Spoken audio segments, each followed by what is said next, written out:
উজানের ঢলে বন্যার শঙ্কা দেখা দেয়ায় তিস্তা ব্যারাজের সবগুলো গেট খুলে দেওয়া হয়েছে। লালমনিরহাটে অনেক নিচু এলাকায় ইতোমধ্যে প্রবেশ করেছে পানি, তলিয়ে গেছে বাড়িঘর, রাস্তাঘাট ও ফসল। হঠাৎ বন্যা পরিস্থিতিতে বিপাকে নদী তীরের মানুষ। উজানে ভারী বৃষ্টির কারণে নদীর পানি বাড়লেও শিগগিরই পরিস্থিতির উন্নতি হতে পারে বলছে পানি উন্নয়ন বোর্ড।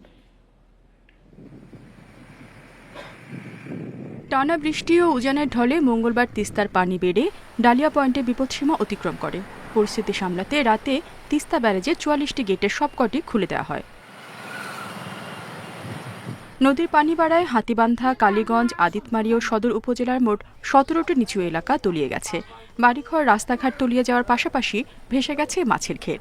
আমাদের বাড়ি, রাস্তাঘাট, আবাদি জমি জমা সব তলিয়ে গেছে। স্কুলে আসছিলাম, স্কুলে অনেক পানি, স্কুল বন্ধ, ওই কারণে বাড়ি চলে যাচ্ছি। চর এলাকার জমিতে পানি ওঠায় নষ্ট হচ্ছে শাকসবজি ও ফসল। পাশাপাশি গবাদি পশু নিয়ে বিপাকে পড়েছেন কৃষকরা। দ্রুত সরকারি সহায়তা দাবি জানিয়েছেন দুর্গতরা। চৌকির উপর পানি উঠছে, তারপরে সাওয়ার ঘর ফিরে যে চেয়ার নিয়ে তারে বসিয়ে আছে। পরশুদিন থেকে পানি আমাদের এখানে আছে। কোনো আল্লাহর বান্দাও একটা এখানে কোনো সরকারি লোক আর বেসরকারি লোক কেউ এসেনি। এর মধ্যে বন্যা কবলিত এলাকা পরিদর্শন করেছেন স্থানীয় প্রশাসনের কর্মকর্তারা। বন্যা কবলিত এলাকাগুলোয় তালিকা করে দ্রুত খাদ্য ও অর্থ সহায়তার আশ্বাস দিয়েছেন তারা।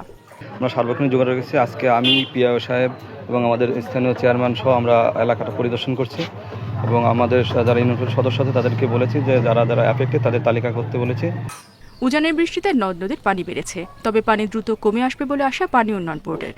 আমাদের যে ঝুঁকিপূর্ণ পয়েন্টগুলো রয়েছে, যেখানে আমাদের জরুরি ভাঙন দেখা দেবে, আমরা যত দ্রুত সম্ভব জিও ব্যাগ বালি ভর্তি করে ভাঙন প্রশমন করার চেষ্টা করে ফেলব। লালমনিরহাটের হঠাৎ বন্যা পরিস্থিতিতে দুর্ভোগে পড়েছে নদী তীরের অন্তত ৭,০০০ মানুষ। Independent news.